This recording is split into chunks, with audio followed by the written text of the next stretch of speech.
पहले बेटियों को विदा होने के बाद माँ बापों के हाथ भरा जाता था, लेकिन अब बेटों को सपते वक्त भी माँ बाप का रूह कांपने लग रही है, क्योंकि अब दूल्हा बनकर निकला बेटा कभी कभी कफन में लपेट कर लौटता है। आप लोग यहाँ पे सारी जानकारी आज वीडियो में। पहले मुस्कान रस्तोगी ने जिस तरह अपने पति को मारकर ड्रम में डाल दिया, अब मेघालय की सुनसान वादियों में राजा रघुवंशी के साथ जो भी हुआ उसने मानवता के रिश्तों के तार कर दिया। क्योंकि जो कुछ हुआ वो सिर्फ हत्या नहीं थी, वो उस भरोसे की चिता थी जिसे हम और आप शादी कहते हैं। क्योंकि कातिल कोई बाहर से नहीं आया था, कातिल उसी सिंदूर में छिपा हुआ था जिसे प्यार का प्रतीक माना गया था। राजा की शादी की तैयारियों में की तस्वीरें में मन शहर उठता है। बहन के साथ जो ट्रांजैक्शन वीडियो बना रहा है, क्या पत्नी के साथ जिस तरह सिंदूर लगा रहा है, जिस तरह मुस्कुरा रहा है कि हे ईश्वर, अब उस सब देखकर एक सवाल उठता है कि हे ईश्वर, अब भरोसा किस पर की जाए। क्योंकि शादी भरोसा अब लगता है कि मौजूद धर्म में शादी जुआ है, जहां दांव पर कभी भरोसा कभी जिंदगी हुआ। अब अगर आपकी किस्मत अच्छी हो तो आपको उसमें प्यार मिल जाएगा। अगर राजा जैसी हो किस्मत है तो अखबार के रूम में आ जाएंगे और जिसमें छपा रहेगा कि पति के मौत पत्नी गिरफ्तार। शादी ब्याह ऐसा, इन सब के बीच मुस्कान हो या सोनम, इन दोनों के पति और इन दोनों के आशिक, घर परिवार, पढ़ाई लिखाई, सड़क सूरत, कुछ भी देख लीजिए तो आपको ऐसा एहसास होता है कि वाकई में प्यार अंधा होता है। क्योंकि अंधा ना होता तो इस तरह के लड़कों के लिए अपने पतियों को मारा नहीं जाता। जिस तरह मारा गया है उस तरह हमें समझ नहीं आता कि इस प्यार को क्या नाम दे। इन दोनों को देखने के बाद प्यार ना सिर्फ अंधा होता है बल्कि बेशरम, बेसुध, बेहदा हो चुकता है। क्योंकि कौन सी बूटी पढ़ाई जाती है, पिलाई जाती है, क्योंकि पढ़ा लिखा छोड़कर और ऐसे छपरी को गले लगाती है और अपने पतियों को मार डालती है। मुस्कान हो या सोनम, आप इनके लड़के को चैन पे मत जाइए। आप इस बात पर जाइए कि उन्होंने किसको छोड़ा है, कि इनके त्याग को देखिए। इनको देखकर ऐसा एहसास होता है कि सच में कई बार इंसान आँखों से नहीं मानो गटर से देखता है। मैं अभी भी समझ नहीं पा रहा हूँ कि पतियों के शक्ल से, इनके पतियों के ख़ानदान से, इनके पतियों के रुतबे से, उनके नौकरियों से, इनके जब आशिकों की तुलना करती हूँ तो मुझे जिनको ये छोड़कर गई उनके चेहरे में गरिमा थी और शांति थी। उनके घर में अच्छे परिवार से अच्छे कमाने वाले लोग थे। वो शायद अपने बीवी के साथ पूरी ज़िंदगी खुशी खुशी रहते। और जिनके पास ये गई हो, जो एक प्रकार के नशेड़ी और छपरी लड़के हैं और जो अब इसे प्यार कहते हैं, तो प्यार को मानिए अंधा नहीं, प्यार विकलांग होता है। अगर ये प्यार माना जा रहा है तो हमें ऐसा लगता है कि प्यार बीमारी है और यही बीमारी है जो सोनम को लगी थी। 11 मई साल 2025 को राजा रघुवंशी अपने दुल्हन सोनम के साथ 7 फेरे ले रहे थे। आंखों में सपने थे, ढोल नज़ारे बज रहे थे, लेकिन शायद कोई नहीं जानता था कि ये फेरे शादी का नहीं, मौत का है। असल का जिसे वो सिंदूर समझ रहा था वो मौत का था, शक्ल था। और शादी के 9 दिन बाद ही 20 मई को सोनम अपने पति को कहता है कि मेघालय जाना है, कामाख्या जाना है, शिलोंग जाना है, हरियाली देखनी है, हनीमून का साथ मजा लेंगे। और पति को एहसास नहीं होता है कि ये सोनम मेरा हत्या के, ठीक है। एक बार पति कहता है कि ठीक है, एक बार मम्मी से बात कर लेते, लेकिन लड़की कहती है कि नहीं, मैंने टिकट बुक कर लिया, अब जाना ही है। लड़की की माँ उसे रोकने की कोशिश करता है, लेकिन लड़का नई नवेली के पास सामने हार जाता है और फिर अपने पति के साथ चला जाता है। हैरानी इसी बात के साथ थी जो 22 मई को मेघालय पहुंचते हैं और वहां पे सीढ़ियों में किराए के स्कूटर लेते हैं। सब कुछ परफेक्ट हनीमून की तरह होता है। फिर 23 मई को एक सुबह बहू अपने सास को से कॉल करती है, जंगल में खाना नहीं मिल रहा है और पति ट्रैकिंग और थकान के नाटक करती है। फिर फ़ोन ऑफ हो जाता है।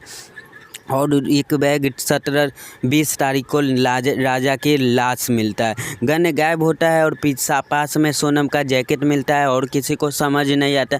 और ये हल कोई इस कपल के लिए आंसू बहाता है और एक नया नवेला जोड़ा यहाँ से मेघालय गया था। लोग लापरवाही के विकल करते थे और बीबी के साथ अनहोनी के बात करते थे, लेकिन गाजीपुर के ढाबे से ये लड़की प्रकट होती है और यही सोनम अपने आप को सिलेंडर कर देती है। पुलिस कहती है कि ये सिलेंडर एक नाटक था, हत्या कोई और नहीं सोनम ने किया थी।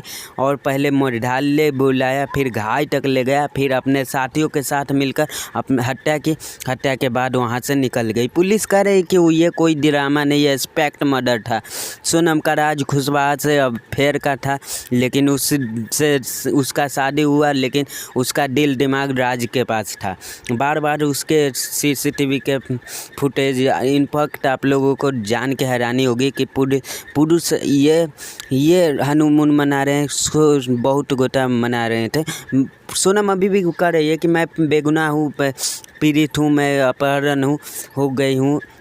बोल रहा है, पुलिस बोला कि वहाँ से यहाँ पहुँच गई और अभी तुमको एक भी खर्च नहीं, लेकिन वहाँ पे तुम्हारे पति को 1162 किलोमीटर है, तुम्हें वहाँ पे कहीं पे थाना नहीं मिला और वहाँ पे तुम बेगुनाह थी, तो बाकी अपराध को सब पकड़े जाने के बाद ही आप। राजा की माँ संगीता की आंखें सूखी है। मेरे बेटे ने इस पर भरोसा किया, मेरे लाल छीनकर चला गया। फूट कर रो रही है। भाई कह रहा है कि हमें नहीं पता था कि मौत के सफ़र पर भेज रहे हैं, हनीमून पर नहीं। वो उधर राजा के शादी का वीडियो भी डलाता है, हंस रहा था, मुस्कुरा रहा था, मेहमानों के बीच अपने दुल्हन को प्यारे से देख रहा था। लोगों को शादी से डर लगने लग रहा है। लोग कह रहे हैं कि शादी से क्या मजबूरी थी, लड़की को शादी नहीं करना था तो लड़की प्यार से परिवार से बगावत कर सकती थी, लेकिन अपने पति को मारना कहाँ से जायज़ है। अगर आज से बाहर भाग जाती, लेकिन एक माँ का बेटा, एक बहन का भाई, एक परिवार का सहारा क्यों छीन लिया गया? क्यों शादी जैसे पवित्र बंधन को ताक झाँक कर रहा है? हालांकि ये घटना सिर्फ राजा की हत्या का नहीं है और ये भरोसे का कत्ल है, क्योंकि जिसे हम शादी कहते हैं। ये सब पर ये सवाल उठ रहा है, जो लोग क्या कहेंगे, ये सोच जिंदगियाँ छीन रही है।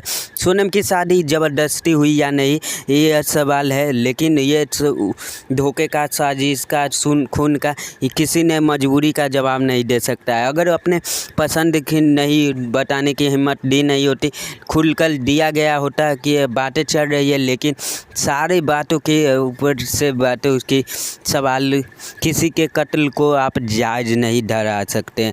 आप बेटियों को अपने आज़ाद, लेकिन लड़कों को भी बैकग्राउंड चेक करवा ले, चरित्र परख रहा है, क्योंकि आज सिंदूर से ज़्यादा भरोसा FIR के नोटिस पर।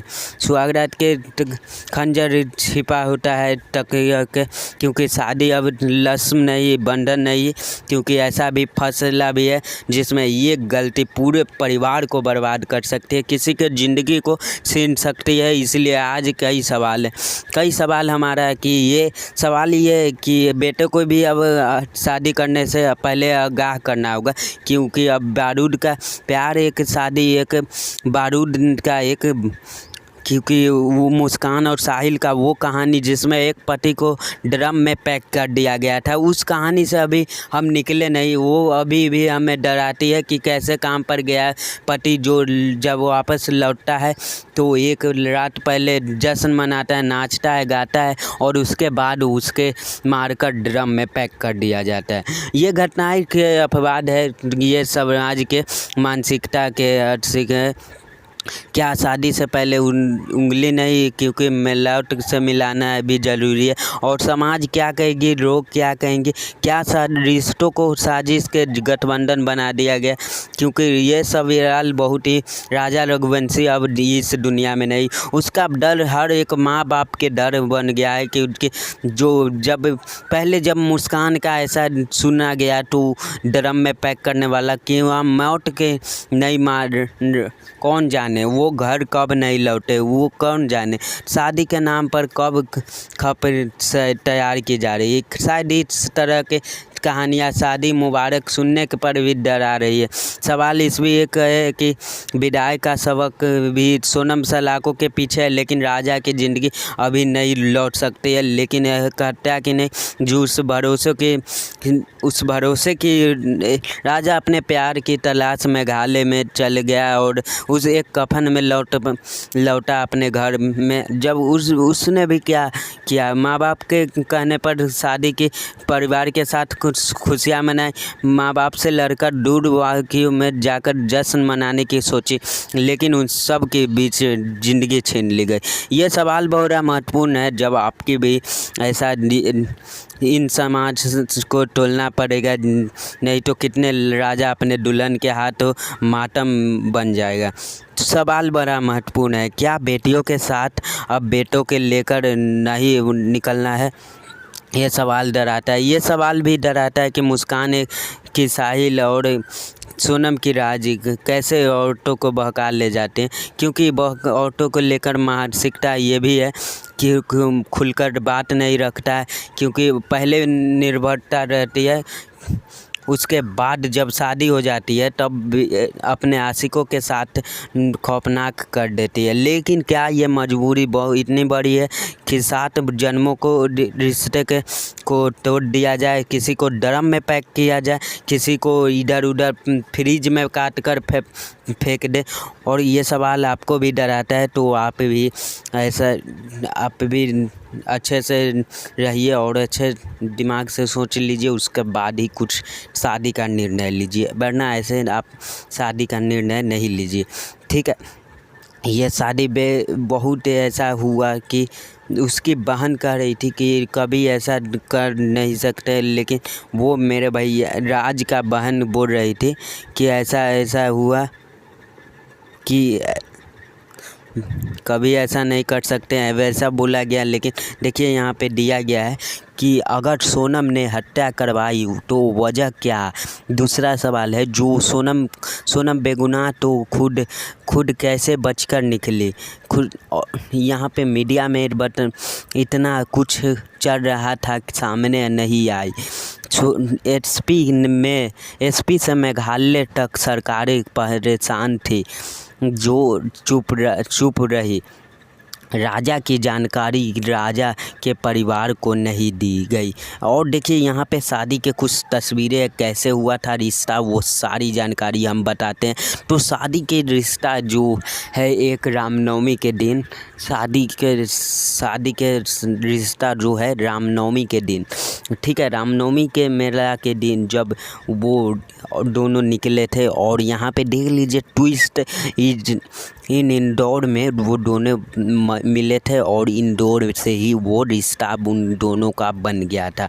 इंदौर में से ही मर्डर डरिंग यहाँ पे मेघालय आई होनी हनीमून में पुलिस से वाइफ सोनम हिडर किलर से। देखिए यहाँ पे मर्डर हस्बैंड, मर्डर मोटिव वो किल्ड, ठीक है। शादी सोनम रघुवंशी ने अपने आप को शादी करने की मतलब शादी तो कर ली, लेकिन दिल से दिमाग से वो राज को ही चाहती थी। राज के साथ ही मिलकर इतना बड़ा भयंकर कर दिया। और यहीं से जब यही मंदिर में रामनवमी के दिन यहीं से मुलाकात हुई और वो दोनों साथ ही साथ मुलाकात किए और ऐसा हो गया, ठीक है। आप लोग सब्सक्राइब करके बेल आइकन को प्रेस कर लीजिएगा, ऐसा ही आप लोगों को बातें बताया जाएगा।